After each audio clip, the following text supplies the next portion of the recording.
Hey everyone, it is really an honor to be able to talk about financial strategy with you in the 2019 Financial Fridays season. And this is going to be the first episode. And instead of me going into, a kind of a diatribe of my financial philosophy, I'm going to actually replay the presentation I gave at the 2018 Cash Flow Wealth Summit. So some of you guys are familiar with it. Some of you may not be familiar with it, but for more information, you can go to cashflowwealthsummit.com. We also have a podcast, the Cash Flow Wealth Show, so you can search that too. But I'm going to just introduce the topic that I spoke of in this past fall's Cash Flow Wealth Summit. And it's relating to my financial philosophy. So for those of you who have listened to the Wealth Standard for a long time, have probably come to an idea of what my just philosophy is in general. But when it comes to my financial philosophy, I believe it's very, very similar, if not the same. So the presentation you're going to see is one way in which I like to explain it. I thought this out quite a bit for the book that I came out with last summer, Heads I Win, Tails You Lose. Financial strategy to reignite the American dream, and it's what's called the hierarchy of wealth. And the inspiration behind it was just the nature of an investment and how an investment is evaluated by an individual. I don't think it's evaluated in the exact same way. And I look at the Maslow's hierarchy of needs as well as the framework in which I built the hierarchy of wealth. So Maslow has a hierarchy or a process by which humans meet their needs, starting with physiological, ending with self-actualization, and there's a number of them in between, but there is a process where you go step by step. You don't necessarily skip steps. So I look at the hierarchy of wealth, and I believe that there is a starting place, which is the foundation. Now, I rank these different levels of wealth or categorizations of wealth based on the degree of control as well as risk. And there's definitely a different way of looking at something depending on the person looking at it. And that's where the control and risk come into play. So looking at the hierarchy of wealth, it starts with the foundational tier of tier 1. And that tier 1 has certain characteristics of wealth and a certain percentage of your overall financial strategies that should be in that foundation. And then there's a tier 2 where you progress to, which has a good degree of control, perhaps slightly more risk associated with it. And then tier 3, which has less control and more risk. And finally, tier 4, which has very little control, if any control, and very high risk. Now, looking at the financial strategies of today, the typical financial plan, it's a kind of an inverted inverted pyramid. People start with the most risky, whether it's mutual funds or stock market-based investing, where they don't really have much control and also take on a tremendous amount of risk as it relates to the performance of their overall strategy. And I believe that is the opposite way to actually look at it. So you guys are going to learn quite a bit in this presentation. But throughout the Financial Fridays, I'm going to be talking with, I've actually already recorded several of the interviews, but I'm going to be talking with who I consider experts. Some I know very well, some I don't know very well. And the nature of the questioning is around the financial strategy that is their business. And these are individuals that offer their services to investors. And you're going to see that I take two angles. The first angle is the actual service and product, like what they actually do. But what I believe is really why a business succeeds or fails is the other angle that I take, which is around their business operations, which I believe is just an angle that most people don't know how to take. And I believe it's the most important because financial failures, investment failures typically come from the operations, not the product itself. And I think a good example of that is just our Wall Street model today, where they have an incredible business and operational system and a really lackluster, poor product that has not performed. And I look at why they've been so successful. And it's not because of the product, and it's very similar to the McDonald's and the quality of their hamburger, right? They're so successful because of their operations, not because of the quality of their food. So if you look at alternative investments, I believe that there are gems in the alternative space, whether it's a rental property or whether it's other alternative investments. However, there's tremendous risk, and that risk it may not always be, I would say rarely is, the actual product itself, the offering of the investment. It's the actual people behind it and their operational structure, their background, their experience, because that tells you a lot about what they will do when it comes to challenges in the economy or challenges with their business, which is an inevitability. So I hope you guys enjoy this first segment of really understanding the hierarchy of wealth, so that you can figure out ways in which you position where your wealth is and where your money is allocated, and where you focus your attention and focus your time, and what you decide as a pursuit of expertise when it comes to understanding certain investment categories. And I think you get a kick out of it. And then I hope you guys enjoy the rest of the season, this next 4 months, where we're going to be talking on Fridays about financial strategy. All right, this is Patrick Donahoe signing out, and we will talk to you next time. Hi, everyone. My name is Patrick Donahoe. Thank you for attending my presentation. I hope you are gaining value so far based on the other speakers and some of the things they have been teaching you, and there's still a lot more to go. And this presentation, I hope, adds to that. First, I wanted to acknowledge you for being here and the time you have been willing to invest in listening to what my expertise is. This is what I do outside of being the co-host of the summit as well as the co-founder, and it's something I've dedicated my life to. And it does mean a lot to me that you are investing time, you're investing attention, and I don't take that lightly. So thank you for really doing the things that I believe are necessary to accomplishing financial freedom and achieving your goals. So thank you for being here. So my topic today is called the hierarchy of wealth. And so I'm going to bring up my slides here. Just give me one moment. The hierarchy of wealth is it's something that I created to help me as well as the clients that I work with in the personal advising space to prioritize investments and financial decisions and opportunities. And that priority is very important because there are so many choices today. We're adding to these choices and adding to the opportunities just based on what you're learning at the summit. But where do those opportunities fall in your specific strategy, in your specific path to those end goals that you're seeking? I believe that the hierarchy of wealth is a very simple model so that you can position certain assets in different places as well as their priority and sequence. And this is something that I use personally, and it's helped me personally to stay focused. Now, before I get into really the meat of the presentation today, I wanted to introduce myself for those of you who may not know who I am, and so let me just take a few moments and do that. So first, I'm the author of the book Heads I Win, Tails You Lose. Actually, I have a copy over here. Here's my copy, and so it's Heads I Win, Tails You Lose: A Financial Strategy to Reignite the American Dream. And it's something that took me a couple of years to write, and it just was released this past summer.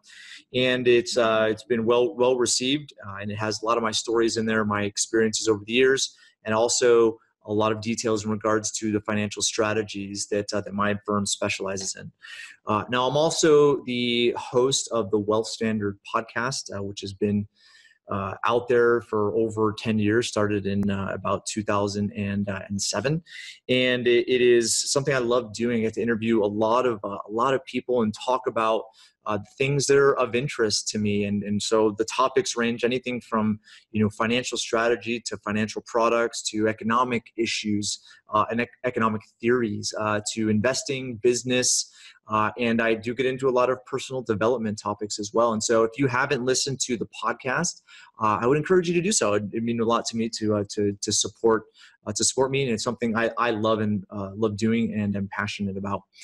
And also, and this is kind of getting into the my expertise and that of my firm, but I was recently honored by Investopedia as one of the top 100 most influential financial advisors, and it comes down to the influence that we've had in the marketplace by putting out what our financial strategies are and how they are benefiting the lives of our clients, and I do that through my firm, which is Paradigm Life. And Paradigm Life, I am the president and CEO. I also still do some advising, personal advising, but we specialize in certain financial strategies that help people achieve financial independence. And I would say in addition to that, I'm pretty active on social media, relatively active. I guess there's those that are very active, but I'm relatively active on social media and would love to connect with you there. I share a lot of information and other resources that you may find valuable. All right, so let's kind of get into the hierarchy of wealth.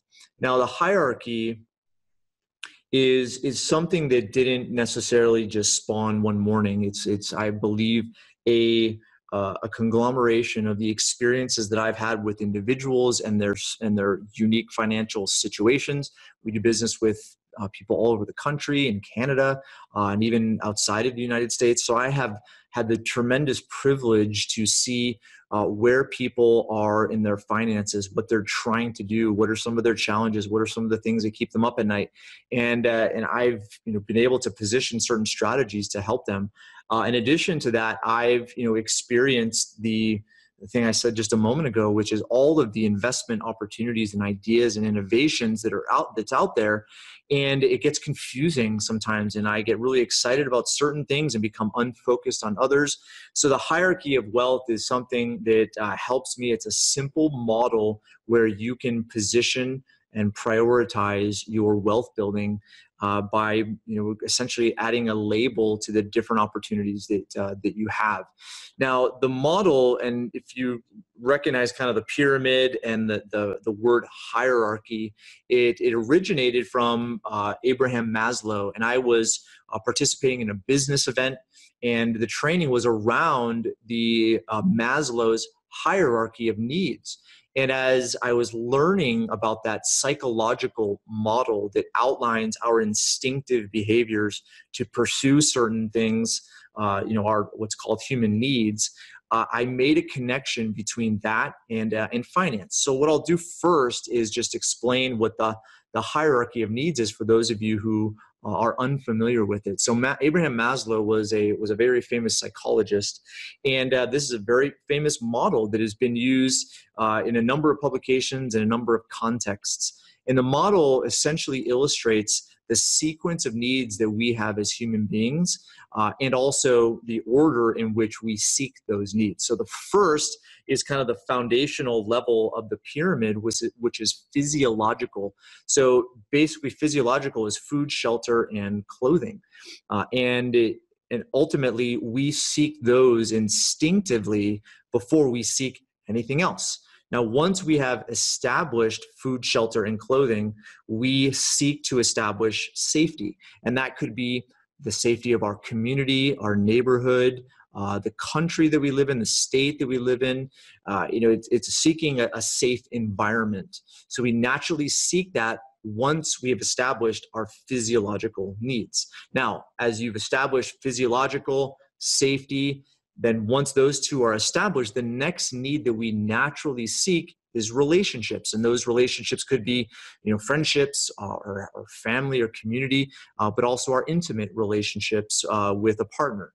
And that is, something that comes again after our basic foundational physiological needs are met, our safety needs are met, And then, of course, we pursue those relationships. Now, once those three sets of needs are established, the next thing we seek is self-esteem, our self, our identity, our meaning in the world, the things that we do that may separate us from others, our self-concept, I guess. There's a number of ways to explain it, but we seek to separate ourselves from others. We seek to magnify who we are and our uniqueness compared to others. And then finally, once you've established all of these others, physiological, safety, relationships, self-esteem, you pursue what Maslow called self-actualization. And self-actualization is essentially pursuing something outside of you. It's a kind of an altruistic idea, if you will, where you're seeking not for personal gain, but you're seeking to provide ultimate value for people. Now, what does this have to do with anything? You're probably asking yourself. For me, it is a very famous model that makes sense. And I believe as human beings, we like models to create context for us, which help us, be organized or help us understand or give us direction or simplify. And so what I did is I essentially connected the dots between the hierarchy of needs and how to position investments and financial decisions. And that's where we created the hierarchy of wealth.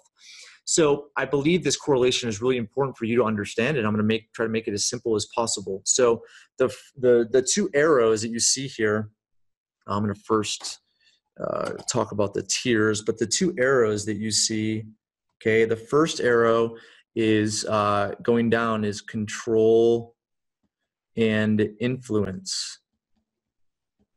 And I'd also say it corresponds to the nature of certainty. And then if you go to the red side, it is uncertainty, and then risk, the probability of loss, okay? So the idea is on tier 1, tier 2, and tier 3, and tier 4, these are different types of investment decisions, investments themselves. Financial decisions could be considered here. And the bottom tier is where you have the highest degree of certainty, and it's because of an element that you possess of control and influence. And then the higher up you go, the more risk you take on because of the uncertainty. So it's essentially the categorization of assets. So tier 1, I would say, is your financial foundation. An easy way to explain that is your reserves, your the sleep well at night account, the money that's set aside specifically when things don't go the way in which you had planned. I would say financial education is a big part of tier 1. Insurance, insuring against those events that you may not be able to adequately prepare for. Organization skills, your business and how your business is set up. And just your overall financial strategy. Having a financial statement is also part of tier 1. So these are these foundational elements upon which rest all the other investments that you have, as well as financial decisions. Now, tier 2, I would say, is investments where you have more control and influence. And I would say in tier 2, you can identify yourself as an asset, something that produces cash flow. And I believe we are our number 1 assets, because there is the greatest rate of return based on the money that we put into ourselves, for whether it's financial education or professional education, or just maximizing our ability to create value. But I'd also say that there's some other investments that would fit in here that have collateral, that produce cash flow, and that where you have control and influence. And I'm not going to get into specific examples right now. I'll talk about that in just a minute. Okay, but I'm trying to get the general concept across. Tier 3 are investments that you have less control over. It's basically money that you will give to another person. And I would say tier 3 is when you do give money to another person, you have a level of education where you can ask the right questions. You understand what the money is doing. There is cash flow associated with that investment. And also that investment is where you're able to, essentially ask the right questions, do the right due diligence, understand the mechanics of what is going on, and potentially also have collateral associated with it, an actual tangible asset of the underlying investment, the money that you're putting in. So I would say tier 3 is not where you have the ultimate control and influence, but it's where there are investments that you understand, and you hand it, your money over to somebody else to actually make a return. And then tier 4, I would say, are assets that you have the least control and influence over, and it's where the highest risks exist. And I would also say that these tiers also do not have the education that you possess. It is not adequate to understand the underlying investment. And so I would say tier 4, this is coincidentally where most people have their money. And it's interesting, if you were to kind of flip the pyramid around, I would say the typical financial mindset and typical financial plan is to start with your mutual funds, your 401k, assets that are in something where you just hand your money over to a money manager or an investment bank and just trust that they're competent enough to make a return for you and give you the end result that you're looking for way down the road. And I don't think that's realistic. I think that's, in a sense, irresponsible. But it's interesting to note that, if you look at establishing foundation and then building on that foundation, okay, that is how I look at wealth building. That's how I have looked at success based on the numerous experiences that I've had with individuals and their personal finances. But it is almost the complete opposite to how we as a society are taught to manage our money and what we're supposed to do with our money and how to invest. Okay, so that's kind of just the basics of the hierarchy. Now, what I'm going to do is I'm going to segue over to my whiteboard and start to really unpack or explain the hierarchy of wealth at a deeper level. All right, so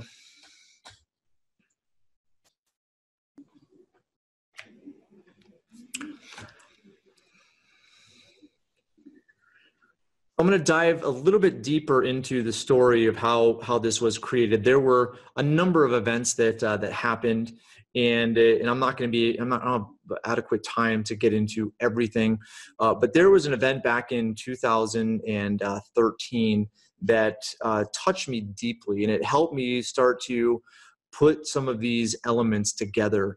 And it was an investment conference where I was speaking, and a number of rich dad advisors were speaking, and actually Robert Kiyosaki himself. Robert Kiyosaki is the author of Rich Dad Poor Dad. He spoke on our summit a couple of years ago, and his wife has also spoken a few times, Kim Kiyosaki. The rich dad advisors are specialists in a particular field that Robert Kiyosaki has chosen to have as his personal advisors, as well as those who have written books underneath his brand. And so I get, Andy Tanner and Tom Wheelwright, the other co-founders of the summit, and Andy Tanner this year, one of the co-hosts. They are rich dad advisors in particular areas, and very intelligent, very giving people, and I've learned a tremendous amount from all of them. But this particular time in 2013 is what was very simple, but I had not connected the dots before. So this is what I was taught by Ken McElroy and Josh and Lisa Lannon, and it came down to a continuum or an order of focus to create the most amount of wealth. And it started with producing money as a business, is where your business is going to produce the most amount of wealth and cash flow. Now, I would also add to this, it's not just your business. If you don't have a business, it doesn't mean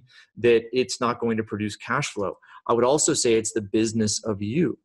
Okay, and it's your ability to educate yourself, figure out ways to be more valuable to others, and in return, receive compensation for that value. So the idea is to produce as much of this cash flow as possible. And then once you're producing that cash flow, it's setting aside a certain percentage outside of your lifestyle, okay, to capitalize on investment. Okay, so we'll put investment here. And the investment, if you haven't read the book Rich Dad Poor Dad, the definition of an asset is something that puts money in your pocket. So an asset according to that definition, is also producing cash flow. And so the idea is to build your cash flow to the point where it's passive, there's not much time or effort on your part, which allows you the mental wherewithal, okay, to produce more money as a business or as an individual. And I would say here is where there are infinite possibilities associated with you learning something and being of value to other people. And so a focus there, that I would say is the biggest connection I made, which is the financial decisions I make, the investments that I position, is to essentially be an infrastructure for me to figure out a way to be the most valuable to others. And so you taking on this mindset, you first have to consider yourself your most valuable asset, because you are. Now, once you've established that belief or that idea, now it's figuring out ways to educate your assets so that you are more valuable to other people. All right. So this is it's a model or a continuum that's simple, but it connected so many dots for me. So now let's kind of get into how this pertains to the hierarchy of wealth. Actually, you know what? Let me just spend one more minute here. I would say that it doesn't matter how big your business is or no business. If you're an established business owner or you're just out of college in your entry-level job, it doesn't matter. Okay, I would say when you identify yourself as an asset, you figure out ways to maximize it, which I would say requires education, but it also requires leverage. It requires insight by others, coaching, being in the right environments and the right social groups. There's so many different ways in which you can figure out how to take who you are and be of value to somebody else, and have a financial remuneration for that exchange. Okay, so there's no I would say barrier to entry to understand yourself as an asset. Okay, but I would say the equation that you do want to understand, right, is that here you are, okay, and if you improve your education, okay, that education, it's not formal or it's just education. I would say the definition is to improve your capacity to be valuable to somebody else. So increasing education, okay, increases your value. Okay, and then an increase in value gives you more money. And I would say right here, as I mentioned before, okay, there's infinite possibilities there. It's something you can always work on. And as you establish passive cash flow, that enables more of this. Okay, so hopefully I've established that point. All right, so let's talk. Let me kind of scroll down here and get another page set up.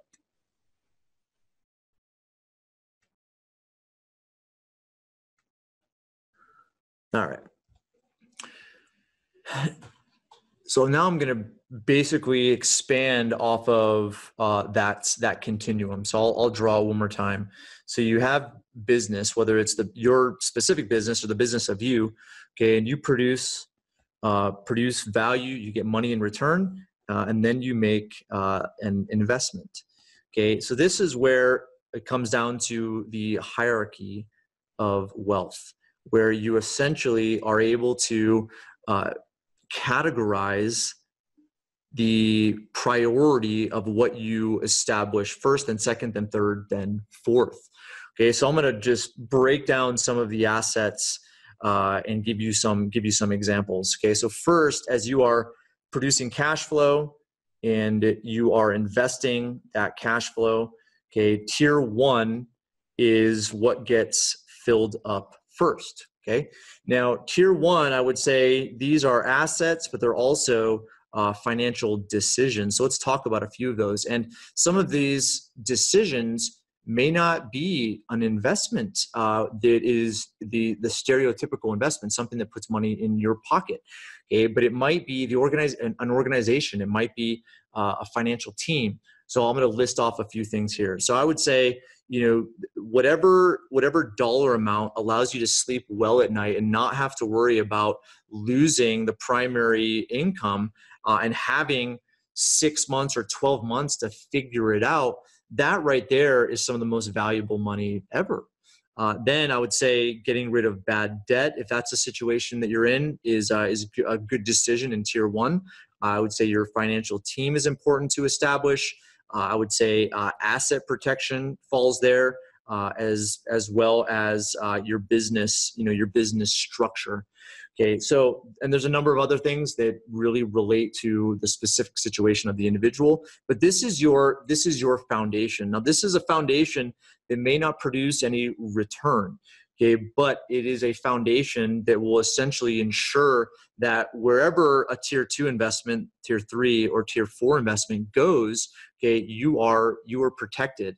Whereas I see most people, when one of these goes wrong, it crashes the entire house of cards. So it's important to establish your foundation first, which creates an abundant mindset, a mindset that allows you to make better decisions, to focus more on really where your strengths are and how you can use those strengths to produce massive value for others.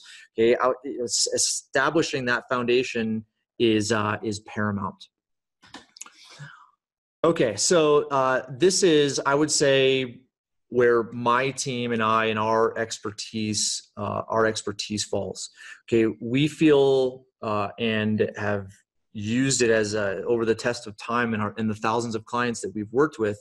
Okay, that there is one fundamental tool that should be in your tier 1 arsenal. Okay, and it is a specific type of life insurance policy. And it is a life insurance policy that isn't your stereotypical life insurance. It's a life insurance policy that, when you design it, acts like a growth vehicle that has a liquid cash value, as well as a number of other benefits. So let me explain just briefly how that works. So as we're talking about the foundational asset, okay, as you are producing cash flow, okay, and you're filling up your bucket as far as reserves are concerned, okay, we encourage that you systematically save and put aside a certain percentage of your income. And that percentage first builds whatever your reserve requirement is, okay, 6 to 12 months. Okay, but then, I would say beyond that is where you start to get into other investments. But even in the 6 to 12 months of reserves, okay, the account that we encourage, which we have defined as the wealth maximization account,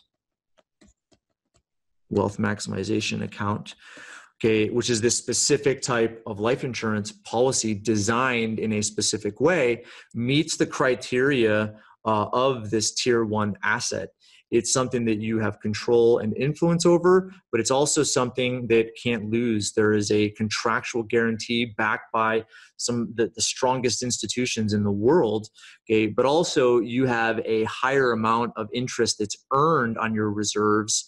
Okay, you have a level of protection as well. But you also have the ability to take a loan against the growing value in this account. And that is really important when it comes to making investments in tier 2, tier 3, and tier 4. So the wealth maximization account is something that we design based on what your situation is. And we design it first to establish the reserves that help you sleep better at night. But then once that is established, then the money beyond that will essentially become what we call your opportunity fund. Okay, so that's step 1. This is step 2. And the opportunity fund, okay, or opportunity amount, is what you identify as the amount of money to invest. And typically that investment is going to be in tier 2, okay? All right, so hopefully you guys are following me so far, but I'm gonna get into something that may seem somewhat complex, but that's why in the booth, in our virtual booth, I have I'm giving away the chapters that talk about the hierarchy of wealth and get into the wealth maximization account and get into more details that I just don't have the time to get into today. Okay, but the idea of establishing your reserves, I would say, is paramount. Okay, then getting into money above and beyond that reserve amount as your opportunity fund. Okay, essentially at that point, as you start to acquire tier two investments, okay, tier two investments also produce cash flow, and as you use the loan provision that is afforded to you by the insurance company, okay, the cash flow from that asset is paying back the loan that was taken to capitalize it in the first place, which keeps you disciplined to continually save and be disciplined to pay back and then capitalize more investments. Because every time you make a loan payment, okay, that money is available to make another investment.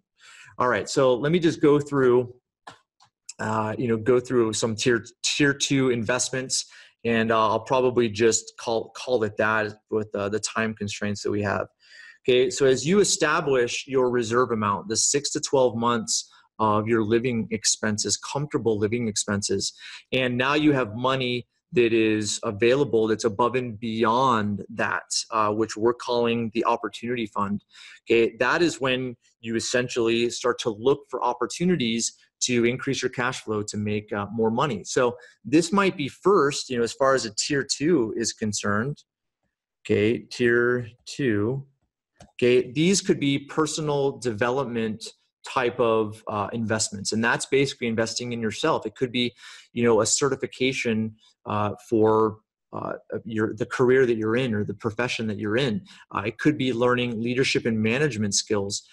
It could be to invest in a paid mastermind group. Kyle Wilson, who's one of the speakers this year, that's one of his primary businesses, is establishing these high-level paid mastermind groups in different parts of the country. And these are groups of people that get together. They're in different professions, different ages, different goals, different priorities, but they get together and exchange ideas and brainstorm and mastermind so that you can get insight, have your own kind of board of directors in a sense, to gain insight into what your biggest and best opportunities are. And so definitely, if you're interested in that, pay attention to Kyle. But the ideal thing, again, in tier two, these are investments that you control and have influence over. So it may not be a personal development course. Maybe it is purchasing a property that you hold title to, a property that you control, a property that you that you have influence over. It also could be, if you are a business owner, to capitalize on hiring somebody, or a marketing strategy, or ways in which you can improve the cash flow of the business. Okay, so tier two assets, they're vast, but the idea is that as you acquire those, okay, you acquire them by using your opportunity fund, which is essentially a loan provided by the insurance company. Once you capitalize it, the discipline over whether that investment is working or not is the cash flow that it's producing. And the loan payback acts as kind of a disciplined way to ensure that it was a worthwhile investment. Okay, so let's keep going. Let's keep going here. So as I've analyzed, actually, let me get another page here. So as I personally have analyzed hundreds of different types of investments, ranging from real estate investments to commodity type of investments to trading investments. I've heard a number of. Would never say that I've heard them all. Okay, but I've heard about lots of different types of investments, and this is where I would say it's important to realize that it's all subjective. These aren't just absolute rules. Okay, because you may know a certain field better than another field, and that may, for you, be a tier 3 or tier 2 investment. For me, it might be tier 4 investment because I don't have that background or education. So again, as you're positioning, okay, where your investment opportunities are, okay, a great thing to just ask yourself is how much you know about the mechanics of an investment. How much control do you have? How much influence do you have? What's the liquidity? And then if you don't have some of those variables, okay, then it kind of kicks into tier 3, and you are now asking questions based on your expertise or education around that investment instead of blindly giving money to people. That's what I would consider a tier 4 investment. So the idea here is, just to essentially have a way in which you categorize your investments. Now, from a percentage standpoint, a percentage of wealth, okay, I have broken them down into different ranges as far as how much of your total wealth should be in tier 1, tier 2, tier 3, and tier 4. And here are the ranges that I found to be the most successful. So your foundation, which is your tier 1 investment, okay, this is 30 to 50% of your wealth. Tier 2, 30 to 40% of your wealth. Tier 3, 10 to 30%. And then tier 4, I put 0 to 5%. Okay, and I believe that a focus on just the first 3 can get you to the point where you have achieved financial freedom in a really short period of time. But it's first, it's establishing a foundation and going in the right sequence. So, and as this whole ecosystem is working for you, the idea, right, is to focus the financial returns from the investment as a means, as a medium to discover what is truly the best thing that you can do with your time to create value for other people. Okay, and I would consider that, again, this infinite type of investment that you should always be focused on. Now, what I wanted to do as I kind of wrap up is to teach you about this in the context of a story, and it's a client that I believe represents this story very well, and it's also a client that is stereotypical of those that we work with, and how the concept of the hierarchy of wealth has helped them to be more organized, have more certainty, and have more direction associated with their finance. So let's go ahead and get back here to the presentation. So I'd like you guys to meet John. So with how we do business at Paradigm Life, which is virtually, where we don't necessarily meet with people face to face in person. We do meet with some, of course, but the majority, 95% plus, are those that we connect with and do business with virtually, and we meet similar to this, like through a video conference. And John was one of these relationships. So we met John. I met John about, I think it was about 3 years ago, and he was just one of those driven guys. Guy that was excited about life, similar to like my 4-year-old, who has an on switch and he has an off switch, and his on switch is just, it's all out all the time. And that was kind of like John. John was really excited. He was motivated. He was driven. And so you probably know somebody that's similar to that. But he was excited about life.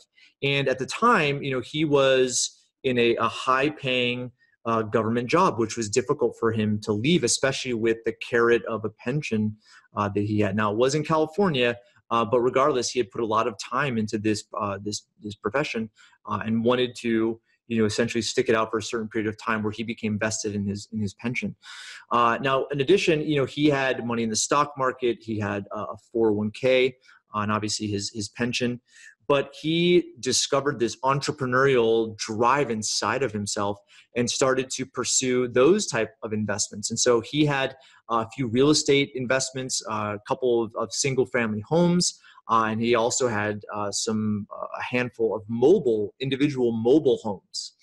Now, his master plan was to leave this particular municipality once he achieved his tenure or his vesting, which was 20 years. So he had a few years to go, about 2 years at the time that I met him. And his dream, which I won't get to the backstory, was to open a hospice franchise for a variety of reasons. So I knew a lot of this before I even met John because of the team that I work in and how they do some discovery to see if our service is the right fit for people. And so I was really excited to meet with him because of how driven he was and the interactions that took place before I was able to meet with him. And so how I usually start my meetings is by asking a very simple question, which is, what keeps them up at night? And so I asked John this question, and that's when he unloaded. He described this drive within him and this frustration that his job was creating, right? To pursue what he really wanted to do. He talked about his investment experience, and also talked about some of the investment losses that he had. But he also, went into that his time is so it's spread thin, where he's not able to focus because he's going to conferences, he's going to events. He had a financial coaching thing he was doing. He had his job, he had his family as well, and he just started to drop balls, and he made some bad decisions with some investments. And started to run up credit cards. He actually was using he used credit cards to purchase the mobile homes, and thought he would be able to, get enough cash flow to pay them off before the 0% phase was done, which didn't happen. And so he had his finances all over the place, and everything was disorganized, and it was really keeping him up at night. And really the level of uncertainty that he had was at all-time high. So as I took his story and took some of the concerns and challenges that he was facing, okay, I could sympathize with him because I had seen those very similar financial situations with other people that I've met with. And this is where I started to explain to him how the hierarchy of wealth worked. And it was a model that was so simple that we started to talk about all the different things that he was involved with, and started to place them in those different tiers. And we found out that most of what he was doing was in tier 3 and tier 4. And it was putting his entire life in jeopardy. So what we did, the first milestone, was to figure out a way with some of his budgeting and cash flow to set aside 10% of what he was currently making into a wealth maximization account. And he committed to me to not make any other investments or make investments decisions until he had established his sleep well at night account. And we actually, we wanted to achieve 12 months of his expenses, because it wasn't just him sleeping well at night, but it was his spouse, who was also not sleeping very well at night. So the first order of business, right, was to set aside a systematic way in which John could save into a wealth maximization account. And then we started to establish reserves. And at the same time, we're paying off some of his high interest credit card debt, which required actually selling a couple of his properties. One was sold at a loss, but we felt that this was something that made sense because of the high interest that he was paying. And also the fact that, one of the property or two of the properties were not performing at what he was anticipating. Okay, so the third, so those are the first couple of priorities. So the fourth priority and milestone was to start to establish in his opportunity fund the down payment for that first franchise. But something else occurred during this whole process, and it was the fact that with this franchise that he wanted to open up, there was a team involved, a team of experienced nurses and licensed people, which he was not. And in the team, I can't remember what the minimum number of people was, but it was just under a dozen. And John hadn't had much leadership or management experience. And so this was one of those overlooked things that, because he didn't have that background or experience, he was now going to have to rely on those skills, which he didn't have, okay, to operate a franchise. And so we came to the conclusion that this was something that he should not invest in until that experience or that understanding of leadership and management was in place. So the plan, it was his idea, where he found some opportunities within the municipality to do a lateral move, which wouldn't put in jeopardy anything that he had established as far as his benefits were concerned. And it was essentially being over first and second year employees to the municipality. And this gave John, and he actually, it wasn't a 2-year plan. It ended up being a little bit longer than 3 years.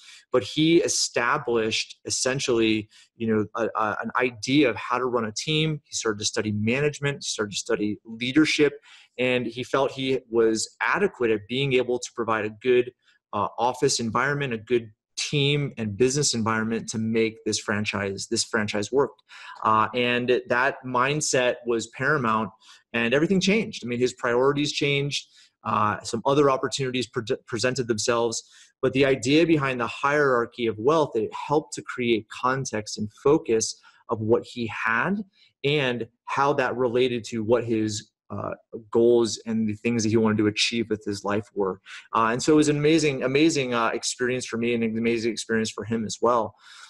And so, as I look at John's situation and your situation and the countless others that I've been fortunate to meet with, this is a model that is subjective. It is based on your situation, and which could be having a lot of money but still not being able to sleep well at night, to having no money.